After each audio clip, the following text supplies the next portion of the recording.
दोस्तों, एक ऐसी कंपनी जिसका शेयर प्राइस एक टाइम पे 1500 रुपए पे ट्रेड करता था और वो वापस से गिर के 320 या 30 के लेवल पे आके एक बार टच करता है और वापस से 500 के लेवल पे चला जाता है। मतलब कि अपने पीक से इतना नीचे आ जाता है और उसके बाद प्रमोटर्स आके बोलते हैं कि उनको अपनी कंपनी में अपने स्टेक को इंक्रीज करना है। तो आपको क्या लगता है कि एक पॉजिटिव साइन होता है या नेगेटिव साइन होता है? क्योंकि अभी तक हर वीडियो में आपको बताया गया है कि अगर प्रमोटर बोलता है कि अगर उसको स्टेक इंक्रीज करना है तो कहीं ना कहीं एक पॉजिटिव न्यूज होती है, जिसका इंपैक्ट शायद इस कंपनी में भी हमें देखने को मिला। ऐसा क्या हुआ इस कंपनी के केस में कि प्रमोटर्स को लगा कि उनको अपना स्टेक इंक्रीज करना चाहिए, और वो भी तब जब आरबीआई बोलती है कि इस पर्टिकुलर सेक्टर में प्रमोटर्स का स्टेक 15% से ज्यादा नहीं हो सकता, लेकिन फिर भी प्रमोटर्स बोल रहे हैं कि उनको अपना स्टेक इंक्रीज करना है। हाँ दोस्तों, हम बात कर रहे हैं इंडसइंड बैंक के बारे में, जिसका शेयर प्राइस एक टाइम पे 1500 रुपए पे ट्रेड करता था, लेकिन बाद में गिर के 320 या 330 के लेवल्स पे आ गया।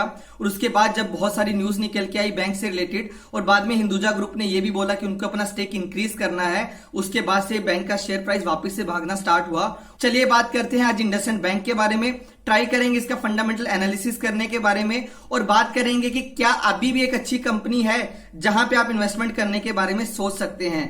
क्या इसका प्राइस उस रेंज में है जहां पे आपको इन्वेस्टमेंट करनी चाहिए लंबे टाइम के लिए, ताकि आपको एक अच्छी रिटर्न दे सके। लेकिन दोस्तों, उससे पहले एक बहुत ही इंपॉर्टेंट चीज, अगर आप हमारी वीडियोस को फॉलो करते हैं, आप हमारी वीडियोस को देखते हैं, प्लीज हमारे चैनल को जल्दी से सब्सक्राइब करें, क्योंकि इस चैनल पे हम हर वीक काफी अच्छी वीडियोस डालते हैं जो आपको एक अच्छा इन्वेस्टर बनने में काफी हेल्प कर सकता है।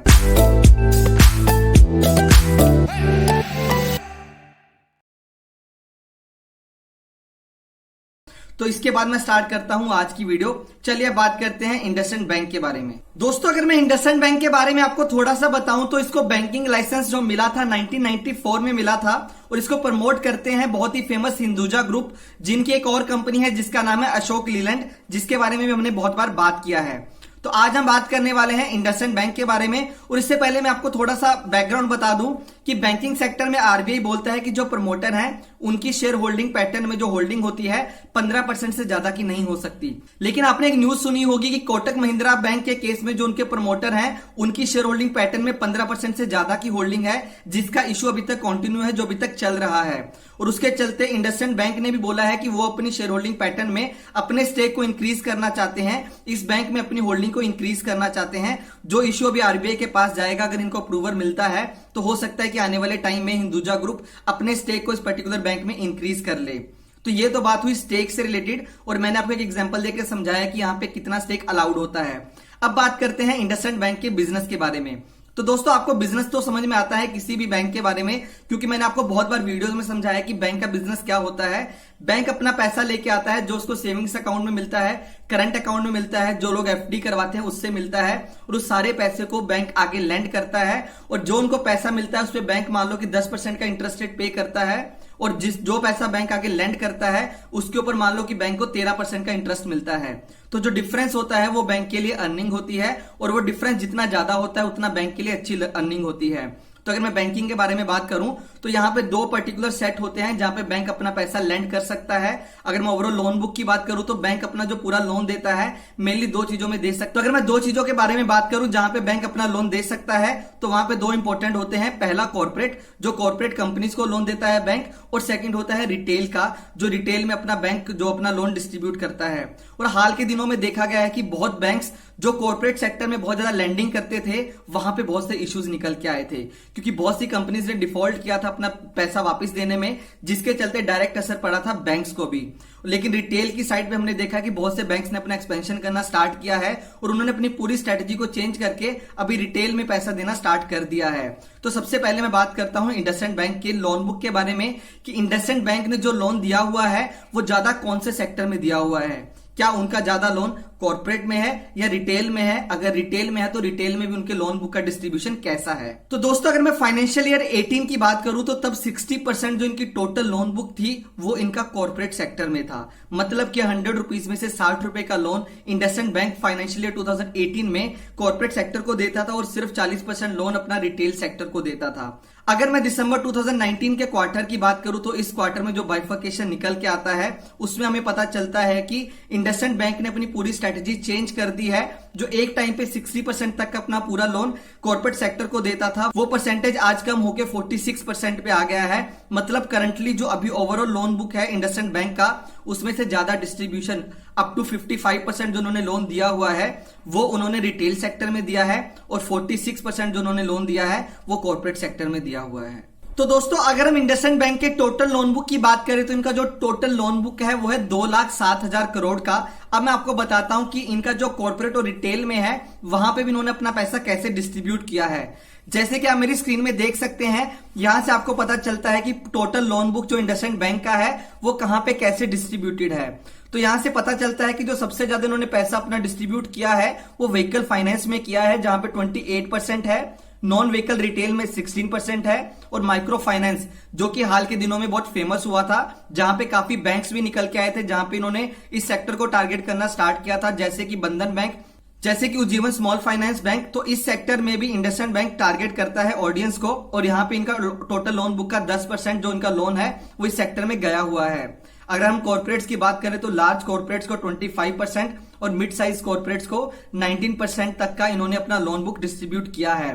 तो दोस्तों यहाँ पे जो व्हीकल फाइनेंस है यहाँ पे इनका सबसे ज्यादा पैसा निकला हुआ है। अगर मैं इसका भी बाइफर्केशन आपको दूं तो व्हीकल फाइनेंस में सबसे ज्यादा इन्होंने जो लोन दिया है वो इन्होंने कमर्शियल व्हीकल्स में लोन दिया हुआ है। आपको ये भी पता ही होगा कि हिंदुजा ग्रुप की एक और कंपनी है अशोक लीलैंड जो कमर्शियल व्हीकल्स में अपना काम करती है, तो ये कहीं ना कहीं उनकी स्ट्रेटजी के साथ मीट होता है। चलिए दोस्तों अब बात करते हैं नेक्स्ट फाइनेंशियल रेशियोज के बारे में। तो जैसे कि मैंने आपको हर बैंकिंग से रिलेटेड वीडियो में बताया था कि कासा रेशो किसी भी बैंक के लिए बहुत ज्यादा इंपॉर्टेंट हो जाती है। जैसे कि हमने अभी भी डिस्कशन किया था कि इसका लोन पोर्टफोलियो कैसा है। तो लोन देने के लिए जो बैंक के पास पैसा आएगा वो करंट अकाउंट्स और सेविंग्स अकाउंट से आएगा, और जितना ज्यादा अमाउंट करंट और सेविंग्स अकाउंट से आएगा उतना इनका कॉस्ट कम होगा, क्योंकि वहां पे सबसे कम कॉस्टिंग लगती है किसी भी बैंक को। तो कासा रेशो जितनी ज्यादा होती है उतना किसी भी बैंक के लिए एक अच्छा पैरामीटर माना जाता है। तो दोस्तों अगर मैं इंडसइंड बैंक के कासा रेशो की बात करूं तो इंडसइंड बैंक का जो कासा रेशो है वो 43% के आसपास का है। वहीं पे अगर हम इसको कंपेयर करें बाकी बैंक्स के साथ, जैसे कि अगर मैं इसको कंपेयर करूं इस इंडस्ट्री के लीडर एचडीएफसी बैंक के साथ, तो जो एचडीएफसी बैंक का जो कासा रेशो है वो है 42% का। मतलब कि एचडीएफसी बैंक के कंपैरिजन में इनका कासा रेशो थोड़ा सा बेटर है। वहीं पे अगर मैं बात करूं second largest player of private banking sector, तो यहां पे नाम आता है आईसीआईसीआई बैंक का। अगर मैं आईसीआईसीआई बैंक के कासा रेशो की बात करूं तो आईसीआईसीआई बैंक का जो कासा रेशो है वो है 48% का।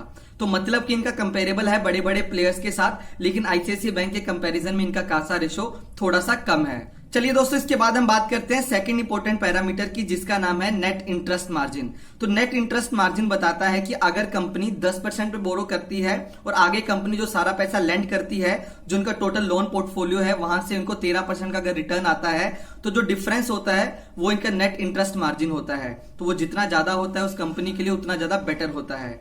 तो चलिए अब बात करते हैं इंडसइंड बैंक के एनआईएम के बारे में कि इंडसइंड बैंक का एनआईएम कैसा है। तो दोस्तों अगर मैं इंडसइंड बैंक के एनआईएम की बात करूं, नेट इंटरेस्ट मार्जिन की बात करूं, तो वो है 3.92%। अगर वहीं पे अगर मैं इसको कंपेयर करूं आईसीआईसीआई बैंक के साथ, तो आईसीआईसीआई बैंक का जो एनआईएम है वो है 2.9%। तो आईसीआईसीआई बैंक के कंपैरिजन में इंडसइंड बैंक का जो एनआईएम है वो काफी अच्छा है। लेकिन अब मैं इसको कंपेयर करता हूं इंडस्ट्री के लीडर एचडीएफसी बैंक के साथ कि एचडीएफसी बैंक का एनआईएम कितना है। अगर मैं एचडीएफसी बैंक के एनआईएम की बात करूं तो एचडीएफसी बैंक का जो एनआईएम है रिसेंट के क्वार्टर का वो निकल के आता है 3.79%। तो उसके कंपैरिजन में इंडसइंड बैंक का जो एनआईएम है काफी अच्छा है। तो इंडसइंड बैंक को अगर मैं कंपेयर करता हूं एचडीएफसी बैंक और आईसीआईसीआई दोनों के साथ, तो दोनों के कंपैरिजन में ये एनआईएम के परसेंटेज में दोनों को आउट परफॉर्म करता है। चलिए दोस्तों बात करते हैं नेट एनपीए की कि इंडसइंड बैंक का नेट एनपीए कितना है। और जैसे कि मैंने आपको हर बार बताया कि एनपीए जितना कम होता है उतना बैंक के लिए अच्छा होता है, क्योंकि ये बताता है कि बैंक का कितना पैसा वापस आने के चांसेस कम है। तो अगर मैं इंडसइंड बैंक के नेट एनपीए की बात करूं तो इंडसइंड बैंक का जो नेट एनपीए है वो है 0.9% के आसपास का। लेकिन अब मैं इसको कंपेयर करता हूं एचडीएफसी बैंक के साथ, तो अगर मैं एचडीएफसी बैंक के एनपीए की बात करूं तो एचडीएफसी बैंक का जो नेट एनपीए है वो है 0.36%। तो उसके कंपैरिजन में इंडसइंड बैंक का जो नेट एनपीए है वो थोड़ा सा ज्यादा है। लेकिन अब हम इसको कंपेयर करते हैं आईसीआईसीआई बैंक के साथ, तो आईसीआईसीआई बैंक की अगर मैं बात करूं तो जो उनका नेट एनपीए रिसेंट के क्वार्टर में निकल के आता है वो है 1.41% का। तो उसके कंपैरिजन में इंडसइंड बैंक और एचडीएफसी बैंक दोनों का जो नेट एनपीए है काफी बेटर है, काफी कम है। चलिए दोस्तों, बात करते हैं एक और इंपॉर्टेंट रेशो की जो बैंकिंग सेक्टर में काफी इंपॉर्टेंट होती है, जिसका नाम होता है प्राइस टू बुक वैल्यू। कि बुक वैल्यू के कंपैरिजन में कंपनी का प्राइस कैसा है। अगर मैं बात करूं इंडसइंड बैंक के पीबी रेशो की, तो इंडसइंड बैंक का जो पीबी रेशो है वो है 1.9 का। अगर मैं इसको कंपेयर करता हूं एचडीएफसी बैंक के साथ, तो एचडीएफसी बैंक का जो पीबी रेशो है वो है 1.34 का। लेकिन अगर हम इसको कंपेयर करें इस इंडस्ट्री में जिसका सबसे ज्यादा पीबी रेशो है, तो उस बैंक का नाम है कोटक महिंद्रा बैंक। अगर हम कोटक महिंद्रा बैंक की बात करें तो उसका पीबी रेशो 4 से भी ज्यादा का है। वहीं पे अगर मैं आपको एंड में बताऊं कि आईसीआईसीआई बैंक का पीबी रेशो कितना है, तो आईसीआईसीआई बैंक का पीबी रेशो 2 का है। तो अगर मैं ओवरऑल बात करूं इंडसइंड बैंक का, तो इनका पीबी रेशो सिर्फ एचडीएफसी बैंक से ज्यादा है। बाकी दो प्लेयर्स जिनके बारे में मैंने आपको बताया, कोटक महिंद्रा बैंक और इसके अलावा आईसीआईसीआई बैंक, दोनों के कंपैरिजन में इनका पीबी रेशो कम है, जो कि एक पॉजिटिव पॉइंट निकल के आता है इंडसइंड बैंक के बारे में।